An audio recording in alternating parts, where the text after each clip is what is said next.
Hello and welcome to another Raggy's Beers, Wines and Spirits review. Coming to the end of the New Year, Christmas and New Year holidays. Today is Thursday. Yeah, I have to remember the days because there's just so many of them. Got Friday, Saturday, Sunday off still. Back to work Monday. So looking forward to that. Yeah. So this is Coors Light we're reviewing today. And it says it, if it's as cold as the Rockies, basically that's when it's time to drink it. So you can see the blue. And that's time to drink it. So got it for 59 pence for a single can from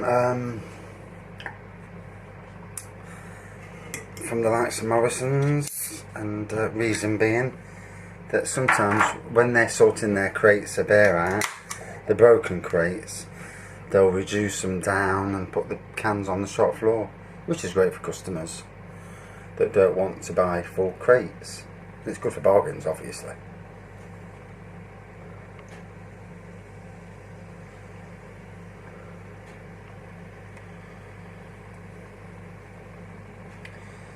So, Coors Light, if I remember rightly, the same people who distribute Heineken. No, Carling. It's Carling who do Coors Light, I'm sure it is. But anyway, so straw colour, fluffy white head, good carbonation and lacing, typical light malt, very light malt, grassy aroma to it. Oh, my ass is better boiling today because wife's been cooking cakes all day. So it's absolutely roasting. And also, I'm obviously picked up something because I feel like rubbish. But this fella, it's refreshing the parts quite nicely. So Coors Light's 4%, standard, same as the likes of Foster's and Carling and Britain at least. Just trying to bring up a review. Oh dear, that's not a good review.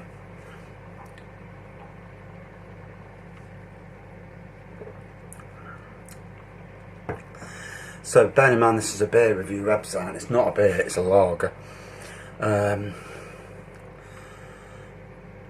1.37 out of 5. That is the worst review score I've seen, and that's from 2,805 reviews. Wow.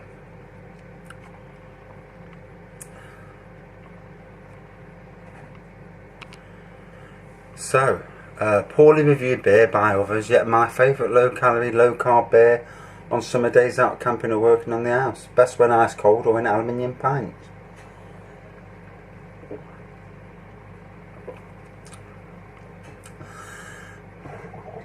Another one, very smooth with no aftershock. Can drink many of these, very little flavour. Typical American pale yellow beer with even less flavour, but what it has is very gentlemanlike. Not a whole lot of personality, but it's well behaved and appreciated. Goes down easy when cold. So can aroma is malty and grainy, taste is sweet and malty with minimal bitterness. Overall it's a rather bad beer. Another one, very light golden straw, snow white foam, light aroma, corn, pilsner malt, a little apple, taste light, very watery, a little malt, corn and yeast, very faceless. And somebody else has given this a 5 out of 5 review. Second only to Miller Lite. This shit is the crack of beer. You will start with the intention of drinking only one, but in the end you go down puking and throwing shit around. You never look stupid with one in your hand because you look discriminating and unique by opting against a Miller.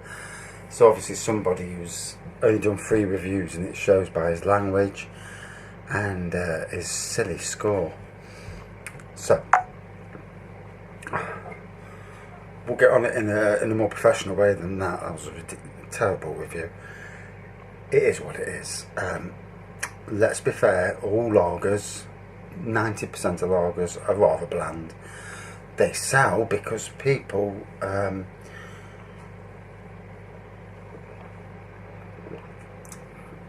the vast majority of the public just want something cheap, something.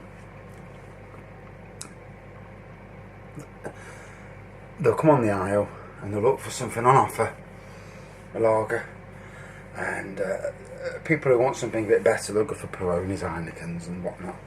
The others will look at your Fosters, your Stellas, your Carling, Coors, and they'll pick the one that's on offer, chuck it in the box. These, so I mean, it says here the world's most refreshing beer. It is.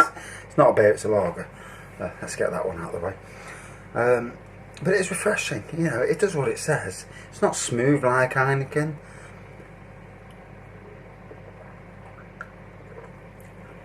It's never going to match up to any real ales, but it should never be reviewed in that way either. You know.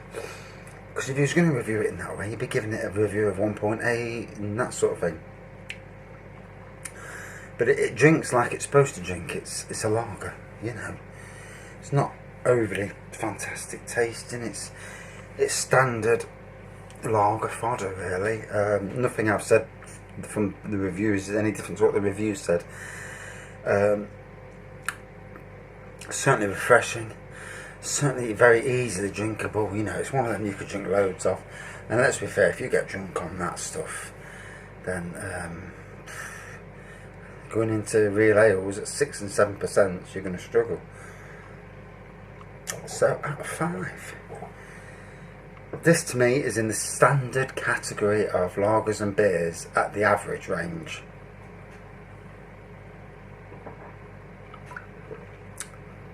It's not nasty tasting. It is what it is, but it's very bland.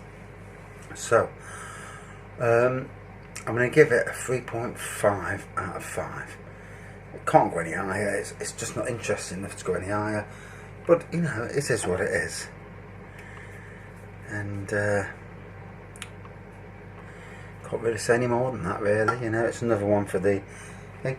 I mean, I'd like to see people who drink both lagers and real ales, and just to see what they think about how you score, or you know, rate your lagers to your real ales. There's a time when I don't mind drinking a lager, but the vast majority of the time, I want a real ale. I want something with substance in it. And even the pub real ales these days, half the pubs, half your Green King pubs and your big, massive pubs, they've only got 2 or 3 real ales in. Where these days, real ales are so massive. You've got 10 lagers on, you've got 3 real ales. For me, you know, it needs to be much closer. And alternating guest ales all the time. That to me, that's why a lot of the older pubs have gone, because they're sticking to the same few lagers, Fosters, Guinness. Obviously Guinness isn't beer, but Fosters, Guinness, Carling, Strongbows aside, obviously. And people don't want to go to them pubs because if that's all they've got at the pub, and Stella probably, and then if they haven't got decent food, those pubs, even though the beer's cheap, they're struggling. Craft ale pubs are massive, and the reason is because every time you go in, there's something in there that you've never had before, and you know you'll be wanting 2 or 3, 4 pints, and if that's the same for everybody, and then if there's good food as well, you want a winner. So that's my viewpoint anyway, whether I'm right or wrong. But I've seen enough pubs go to the wall, and you know, it's a lot of the best pubs around us are all pubs with good real ale in them.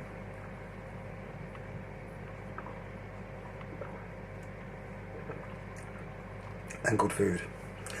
Thanks for watching. See you soon.